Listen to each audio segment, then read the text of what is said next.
an opportunity for your host and Keelan, co-host, to talk a little bit about what's happening maybe in our lives or what's happening in our business or some tips that we might have. And, in spirit of the holiday, first of all, I want to offer a complimentary copy of my book. It's Journey with Me to Personal and Professional Success. It's based on my personal and professional core practices, as well as my story of tragedy to triumph, which is a message I'm really passionate about in sharing with the homeless community and starting up with teenagers that are underprivileged but excelling at a high level in school. All of 2019, I'll be doing complimentary courses of bringing them together, and so really, really excited about that.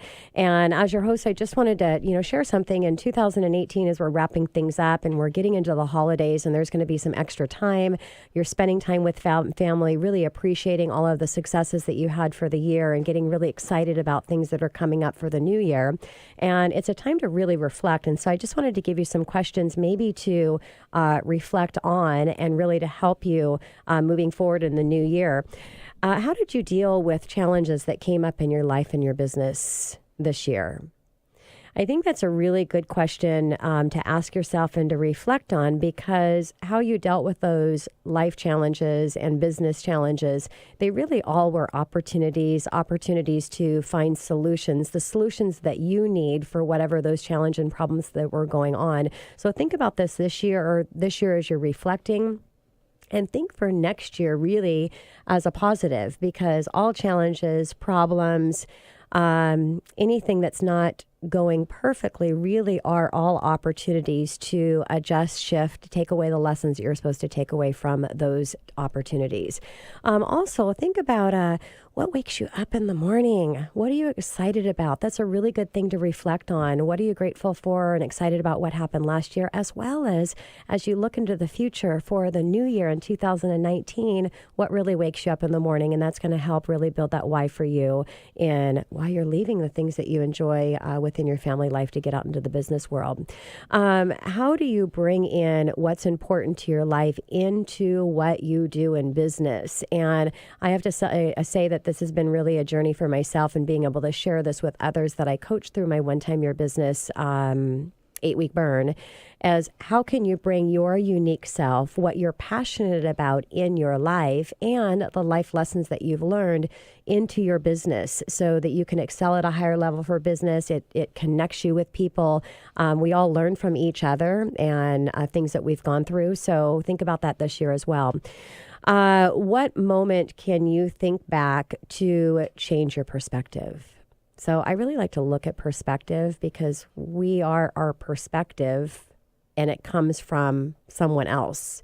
So think about that perspective and things that you took away that maybe didn't serve you at the highest level, and how that perspective could be different as you're going into the new year.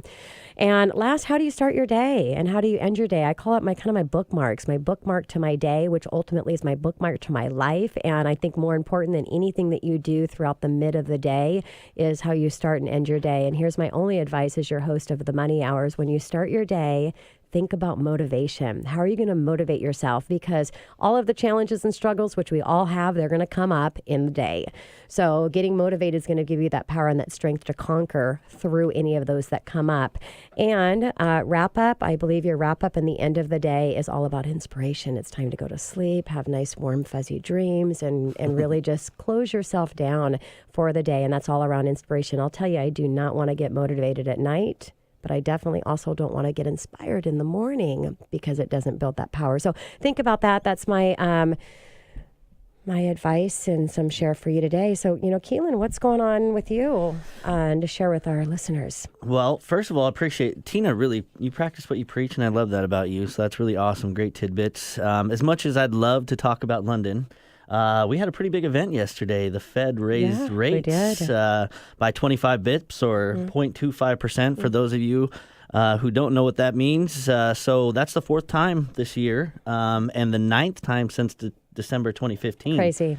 Yeah. So and then I was reading a bunch of news about it and kind of the both sides, and and how some people believe it wasn't appropriate due to like Europe and China and the downturn in stock prices and the GDP and low inflation.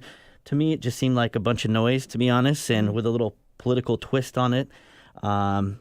But the Fed did say that as opposed to the 3 years they were expected to project in 2019, they're going to pump it down to 2.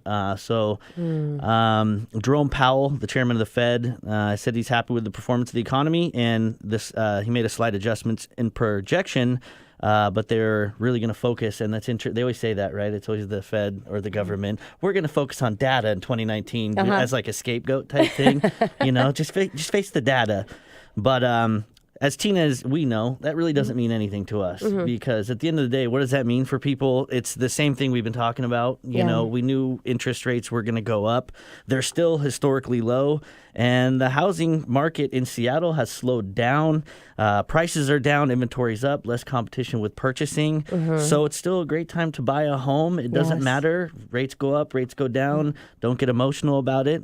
So for our listeners, I would say a call of action is if you're a buyer who's been sitting on the fence in kind of this crazy market the last couple of years, it's still a great time to get out there and go purchase a home, or at least talk to Tina or myself and get yourself pre-approved. Figure out where you sit in the market and what you can actually, do, and your family, can go make a move possibly that you maybe never expected you could make in this new year. So it's a great time. Great advice. And just remember, again, any challenge is an opportunity. And so love that, Keelan. Thank you so much.